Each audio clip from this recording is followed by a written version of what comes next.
All right, it's 911. It's in between. It's scam time. And I'm going to go back to what I talked about yesterday in the middle of it, that I got a spam.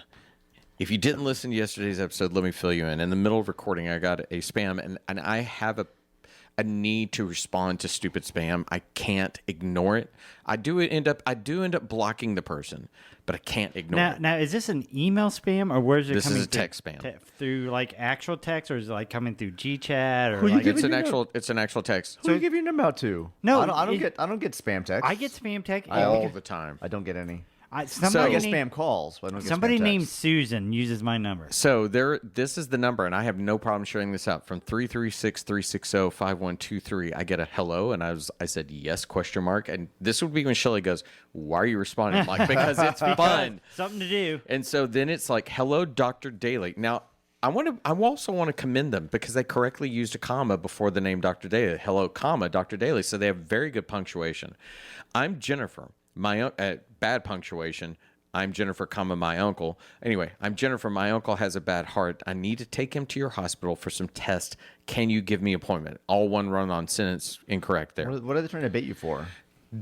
So then I said, seriously, I'm not Dr. Daly. And if this is a medical emergency, dial 911. You should have. God damn it!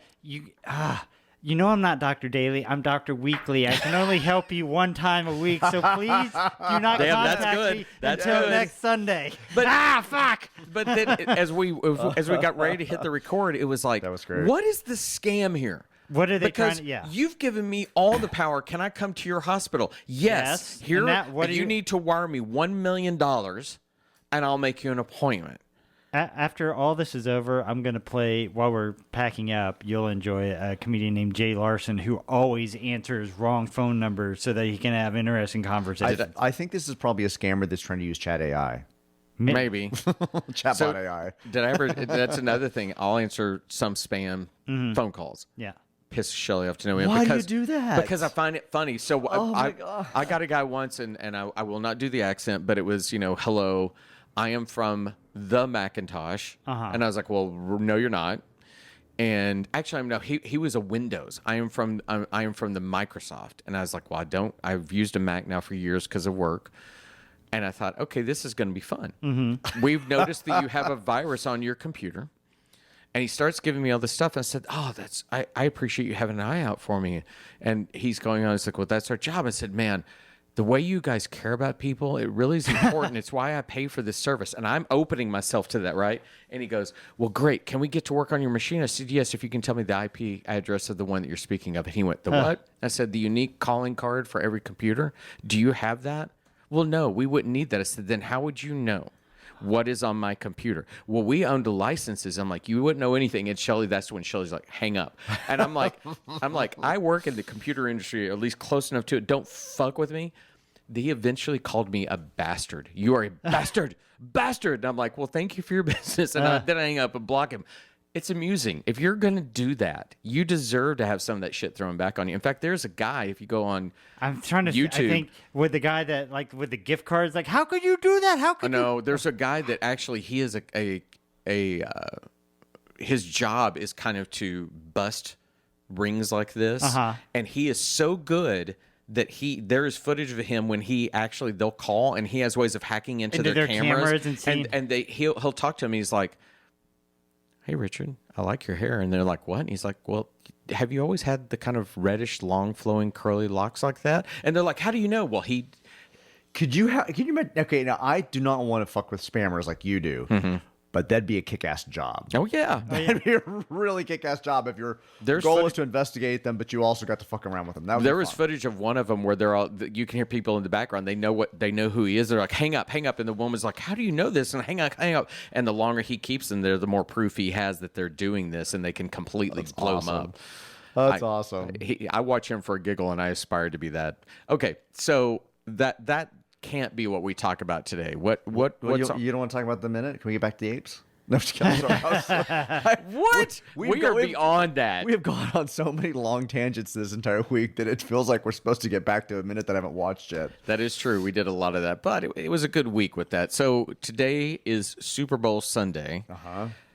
I know I heard while I was going potty, I heard you ask Sean if they're going. You're going to JJ's brother's house. Is that what I heard? We're going to our unofficial fourth nephew on JJ's side. How is he an unofficial fourth? It's JJ's oldest nephew's best friend. So he's on okay. And his new wife is also they just got married. CrossFit. And so this is their first Super Bowl party as a married couple together. And so we're going there for the first half and then the second half to her older brothers. And Richard, will you watch the game at all? Are you doing anything? So we are going to turn it on. We don't really care about football. Care about the commercials. We're going to watch the commercials specifically. So JJ was producing the Frito-Lay. Producing the Frito-Lay. Yeah. We want to watch the halftime show just because of Rihanna. Chris was telling me the history of the halftime show. I didn't realize that it was just marching bands and magicians up until a particular point, and it was the men on sports from Fox. They're hey, click over here to watch our halftime show with the countdown so you know when to go back. Yeah. It stole so much audience. Yep, that's exactly that they're it. oh shit, we have to now do something big during the halftime show to keep people here. I don't even remember those lame halftime shows. That had to be real. I would be like, let's just get up and do something else. Maybe I do remember that. Maybe I do remember as a kid just getting up and doing something else during the halftime shows. They used to do magic, I think. Yeah, that's what I just said. Yeah. Oh, sorry, I wasn't paying attention because I was looking for a scammer thing for Todd. There's a whole. I watched this because I love production stuff. There is a documentary that you can find on YouTube, and it's about the history of technological advances within and because of football. And they do mention that. And what it is 9 times out of 10, even when you watch the game now and how they have that line for the first down marker, that's because Fox suddenly gets in, what can we do that's new? Could we do that? They talk about the technology behind that, which is just insane that somebody has to go in and sample the color green in every variation and draw that grid for every time. I mean, but they also talk about that once again, technological advances were, hey, we could insert a clock so that people watch our halftime show and go back. That changes the game. And so what's insane too is, as a music fan, Rihanna, her album sales tomorrow will skyrocket 6,000%. For sure. Don't the performers pay to do halftime stuff? And so basically, I don't think they pay. I think what's his name paid though. Didn't Weeknd? Wasn't that his deal? He had to pay for it. Maybe. And that was I don't know. I could be wrong. I'm just talking out my ass. I don't think they had to pay because they do ask them to join, and then it becomes the Pepsi halftime show, and Pepsi sponsors it, and that's where the pay may come from. But I know that, being a Springsteen fan, when he did his show, the next day his sales went up 8,000 something percent. 8,000. Halftime performers don't get paid an appearance fee, although NFL covers travel expenses and production costs. So they're not paid to be there because it's basically a promotion for It's them. a huge commercial. It's a 20-minute commercial where their sales the next day will make a shit ton of money. I could be wrong, but I rumored that she's supposed to be actually have new music after a decade of not doing any music for a while. So it's good to get her back out there. She did the song for Wakanda.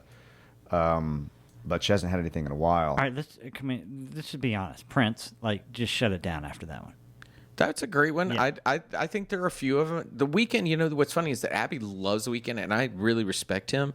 I thought his show was a mess just because I was like, what the fuck's going on? But wasn't he the first post-COVID one? Was that my imagination? Maybe. Because they couldn't really find anybody. It was kind of weird and kind of this stuff. Nobody wanted to be out there. I do remember when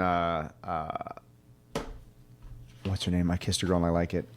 Katy Perry. When Katy Perry with the Sharks. When Katy Perry did her halftime show, she brought out Missy Elliott, and that was a surprise. Because Missy Elliott had been gone from music for 15 years. There was a whole generation that didn't even know who she was. Yeah. And she came out there, her music comes in. It was her stuff with Timberland was so unique and so different that she really just became a sensation overnight again. So let me dial this back as the only probably sports fan out there. I know that what you do CrossFit. I mean, I was going to say what you do is 100% of sports. The largely digested competitive sports. Fair. Do either of you even give a shit who wins? No. Do either of you have a pick for who you would prefer to see win? No. Okay.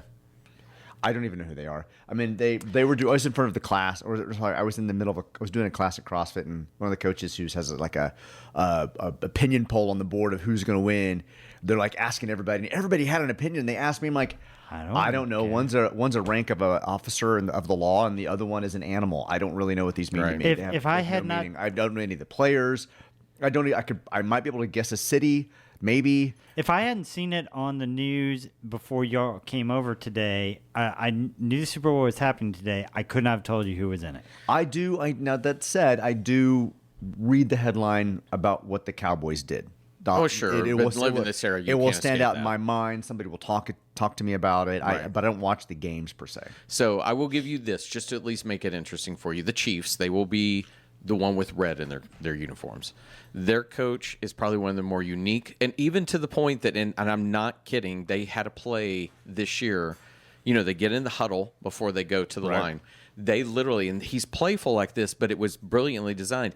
They're in the huddle, and all of a sudden the huddle starts spinning like they're playing Ring Around the Posies, and they ran to the line, and it was like, where the fuck? And they ran, and they got right in the end zone because nobody can key on it. Trick play? He basically is the king of, I'm going to do shit where you don't know what's going on. Well, this might be fun to watch then. And the coach on the other side, on the Eagles, used to work for him, and it was fired by him. Oh. He wasn't. It happens all the time. More interesting to me. It happens all the time in the NFL where I take over a team and I keep a coach for a year because I don't want to create turmoil. Well, he inherited that guy, and everybody said he's a great coach, but he fired him anyway. That team is a run and gun young team. They have a lot of power. So I will tell you, it has the potential to be a very crazy game because all of them have these patterns on their plays that go everywhere. It could be chaotic on Richard, that field. in sports, run and gun means you run and you have a gun and you shoot somebody if they get in your way. Right? No, so and then you there score. aren't too many. There really aren't any running gun offenses anymore. Just a small reminder. I was a cheerleader in high school, and I did have to cheer for football. So I'm not completely. I was in football band. is not an unknown thing. I just was don't in pay band. attention to I it. marched every goddamn football game. So yes, I know about football. But I too. don't watch games. That's all. I do other things on Sundays. Shelley always laughs Mondays. because I played football when I was a kid until and I was a fast white kid is what my coach always told me. And I was at that time I wasn't smaller than everybody else, but I was small enough to where I got to get the ball and I could run from people. Right. So I was not that kind. I was more of a running back. So I loved all of that kind of stuff. Yeah. But then where Shelley's like, you're freakish in how you understand shit. I'm like, you know what that's called, baby? I play every iteration of Madden, and I know how to read. But what's great about that game as a sports freak is they really treat it like if you want to play this game and be any good, you need to understand how this game works because they're going to run the actual defenses. You have to be able, and you can.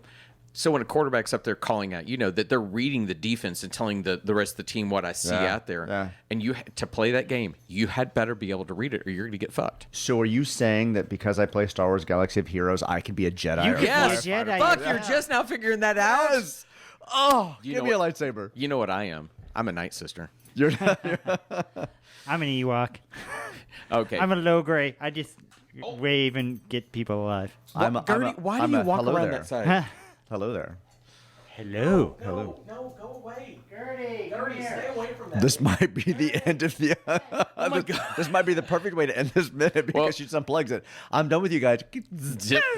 All right, so because they're trying to help me get out of here. I got a Super Bowl party. I got to go be a good husband and clean the house. And Oh my cook God, is the grocery store going to be hell? Oh, we've already done the grocery store. Yeah, I'm about to say. I have to go I'm get. sure there's no beer anywhere. What time? Well, I don't need beer, but what time does the 5:30. Okay. 5:30. Yeah, sorry. All right. Are they going to be out of everything that I need? I don't know. What do you need? I need That's the ground question. beef. I need chicken, leg quarters. You don't need chicken wings, so you should be okay on chicken. I bet. Okay. Ground meat, you might run into a hard time. I'll go right away. Sorry that I did my grocery shop. Sorry. I don't That is literally Shelley and I. That woman in the middle of the week, and I think you know this. She calls me husband. I rarely get called Todd. Husband. I'm like, what? What the fuck? She's like, we have to go to the store. Why? They're going to be out of hamburger buns. I'm like, Jesus Christ, let's go. And I'll be damned if that woman wasn't right. That we went and we got one package. We had to come back in the middle of the week because everybody's buying that shit ahead of time. Find it I need tortillas. Like it's just you may be fucked on tortillas. Well, Kroger was fine, but I especially. divide my grocery shopping between some things at Kroger's and something at Whole Foods. So now that we're getting into that noon hour today, I'm like panicked about how busy it's going to be. You might. Yeah, the closer it gets to noon, more people can buy. Wait, they can do it at 11, 10 now. 10 now. On They Sundays. can buy alcohol at 10 That's now. right. Yeah, I see them And loitering. you know that was the power of football. Changed it. And oh my God, how many times I would go in, I'm like, the Cowboys are on, I want some beer. And I'd go in and it's 11:59. I can't sell you that beer. I'm like, are you fucking kidding me? You just got to walk around for a minute. And 1 minute, the computer won't let me. I don't think that's so. I hate Texas for that reason. So you know what you do? You have friends like Sean and JJ. Mm-hmm. So when it's Sunday and you've forgotten to go to the liquor store, you could just show up at Sean and JJ's house. Let's go. We stock up. I'm usually pretty damn smart with my beer purchasing, but they have changed that in Texas. So now we. Todd is a smart alcoholic. You know, somebody asked me the other day, "Are you an alcoholic?" I'm like, not even fucking close. I like alcohol. That doesn't make me an alcoholic. You know what? Why is it that people that don't drink think you're an alcoholic because you drink? Alcoholics have to have rules on when they drink. I don't. I can drink whenever I want. True. Alcoholics say, I can't drink during the day. I can drink whenever I want. I don't drink every day. That's the thing that kills me. I never drink to get drunk. I just don't. I hate that feeling. I maybe 3 to 4 drinks, and if I start feeling, I stop. And Shelley is my biggest champion of that. 3 to 4, and 3 to 4 bottles of whiskey. No. 3 to 4 beers or three glasses of wine. Well, you usually maybe go. That's it. I'm done. I just don't like it. I don't like getting drunk, and so I've had friends that are non-drinkers like, don't you think you have a drinking problem? Like, no, you'll know. They ask you that? Oh, I've had a couple. Oh, that's rude. People, Isn't it? People who are putting rubbing alcohol-soaked tampons up their butt have a problem. Having a drink, wow. Okay, Gertie turning off the power strip's one thing. That might be the end of the episode. Having a couple of drinks on a Thursday afternoon is not an alcohol. Yeah. It's we're adults. Well, that's whenever I look and say, you're 300 pounds overweight. Don't you have an eating problem? Quit worrying about my alcohol. We're adults of a certain age. There's adults of a certain age, a certain leisure. There are things that we will just. And life is about enjoyment at this particular point. As long as you're not hurting anybody or anything, what does it matter? Okay, real quick because we've got about 3 minutes. You got me. I'm not a pot smoker, but I don't care. It's not my place. But right? that we're predisposed in this world. I was mentioning earlier, and I don't want to go down the award show thing, but somebody in the Grammy audience was screaming at Harry Styles he didn't deserve an award. Why in this culture do we feel like we have a reason to speak back and speak ugly to people? Social media has made us think I can say things without reproach. I don't know. I mean, it's one thing when that nerd on the internet thinks they're owning somebody. It's another thing to stand up in front of an audience and actually say that. You look like a fucking idiot. Well, I mean, and you start with Kanye getting up there going, hey, you're great, but So he was the original. You started it right there. That is true. He was the original stage troll. Yeah. Okay, so let's real quick around the bend. What is everybody watching, Richard? What do you mean on TV? Yeah. What things are you consuming right now? RuPaul's Drag Race season 15. Okay. Kunk on Earth. Kunk on Earth. Yes, that's a good show. We talked about it last time, didn't we? I don't remember, but if you're not watching it, you should have. It's spelled C-U-N-K. Yes. And then I'll also throw out something. I know we're all watching. Last of Us is obviously great. Yes. And it is beautifully written. We talked about this last time. Every episode beautifully written. Frank and Bill episode. Yeah, but one of the things that I watch with my daughter, and so we can connect while she's in Colorado, the latest season of You is out. Have you ever watched You? I have not watched You on Netflix yet. It's Baby Dexter. It really is. It's a guy that gets away with murder, but it's really well written. And Penn Badgley, I think's that guy's name. He's very charming, very interesting to watch. But Abby loves it, so I'll watch it with her. I think that's it. Anybody else got anything else? We got to get you to Super Bowl. That's right. I love you all, but I love my wife more. Got to go. See ya. Everyone have a great weekend. Bye, everybody.